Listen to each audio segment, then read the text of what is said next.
I thank you to the members of the committee for having me. My name is Tammy Nobles. I am the mother of Kayla Hamilton. July 24th, 2002 was one of the best days of my life. I gave birth to a beautiful baby girl and named her Kayla Marie. She was a happy and easygoing baby. Even back then, she loved to smile and laugh. She always kept her friends close and never forgot anyone. She was kind, caring, thoughtful, and funny. She loved life and God. She showed the world that being yourself was okay, and you didn't have to follow everyone else. But sadly, on July 27th, 2022, I received the worst news that a parent doesn't want to hear, that my newly 20-year-old daughter, Kayla Hamilton, was murdered in her own room and left on the floor like trash. She left behind a mother who loved her, a stepfather, a brother, a younger sister, grandparents, and lots of aunts, uncles, and cousins. At first, we knew very little details of the murder until an arrest was made. The details we learned broke us.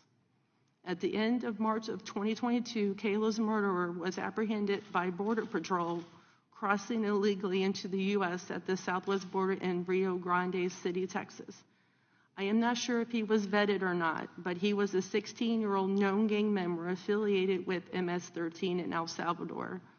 The MS-13 motto is kill, rape, and control. He entered the country as an unoccupied alien child. As a UAC, the murderer was allowed to go live with his aunt in Frederick, Maryland. She was also an illegal immigrant. There were issues with him living there, and he went to go live with his half-brother who lived in the same trailer park as Kayla and her boyfriend. My questions are, what protocol was the aunt supposed to follow? If she couldn't handle him, then why not inform the proper authorities? The half-brother tried to get him a job and to do the right thing, but that didn't happen. So the half-brother told him that he had to leave.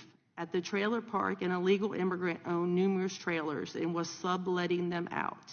That is how Kayla was able to get a place, because she didn't make much and had no credit yet. The half-brother asked the owner if she had any rooms for rent. She did. The same trailer as Kayla. Kayla's murderer was living there less than 5 days before he viciously murdered my daughter. Kayla had 2 jobs. She was working at a cleaning company and at a grocery store. Kayla had autism, but she was determined to live independently and make her way in this world. And my baby paid the ultimate price. She had just gotten home from work, working the night shift, and said goodbye to her boyfriend that morning when he left for work. She then went to sleep. The murderer went into Kayla's room, strangling her, grabbed her iPod charger, and wrapped it around her throat and face while strangling her to death. Kayla grabbed her phone and called her boyfriend, but went to voicemail. The voicemail of the murderer strangling her was 2 minutes and 30 seconds long. The murderer then violently sexually assaulted Kayla. Kayla's boyfriend came home from work and found her dead on the floor. The charger cord was so tight around her neck and face that her boyfriend had to use his teeth to get it off. The murderer robbed her of her phone and $6. $6 is all my baby had in cash because she used the snack machines at work to get something to eat. He then went to lunch with his half-brother like nothing happened. Local police didn't have enough evidence to arrest the murderer, so Child Protective Services took him into custody and placed him in an unsecured children's home with other children, even knowing that he was a main suspect in a premeditated murder case. When he was arrested for Kayla's murder, he laughed and smirked. For me, this is not a political issue. This is a safety issue for everyone living in the United States. This could have been anyone's daughter. Kayla wasn't doing anything wrong, and she didn't deserve to be murdered. I don't want any other parent to live the nightmare that I am living. I am her voice now, and I am going to fight with everything I have to get her story told and bring awareness of the issue at the border.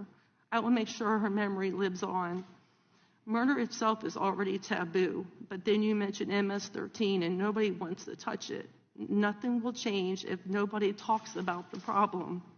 The United States government has to secure our border. We need to properly vet all border crossers. The government could have placed a phone call two authorities in El Salvador and found out that he was a gang member, but they didn't. If we had stricter border policies, my daughter would still be alive today. Nothing will bring my daughter back, nor the pain, nor fix the pain. I'm not having her here, but I want to prevent this from happening to someone else's child. This is about protecting everyone here in the United States.